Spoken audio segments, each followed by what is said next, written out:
Buenos días, nos encontramos en Oriol Rosell. Hoy vamos a probar un vino blanco de Xarel·lo, 100% Xarel·lo, de un viñedo que se llama Virolet. Es el nombre que toma el vino. Este vino es un vino joven, pero está elaborado con sus propias lías durante 5 meses de crianza. Entonces, a nivel de cata, vemos que tiene un color muy bonito, un color limón. En nariz predominan los aromas de fruta, sobre todo fruta tropical, algunas notas de fruta blanca.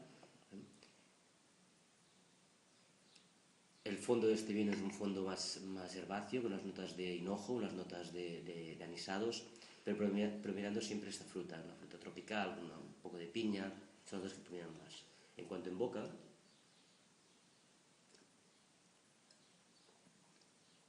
nos encontramos con un vino muy agradable, una entrada muy golosa, muy sedosa, rápidamente llena la boca porque tiene una muy buena acidez que llena todo el vino, y luego, tiene una cierta calidez, una cierta untuosidad que nos viene en ganas de repetir la segunda copa. Al final el vino es agradable, es largo, y sobre todo está una nota cítrica.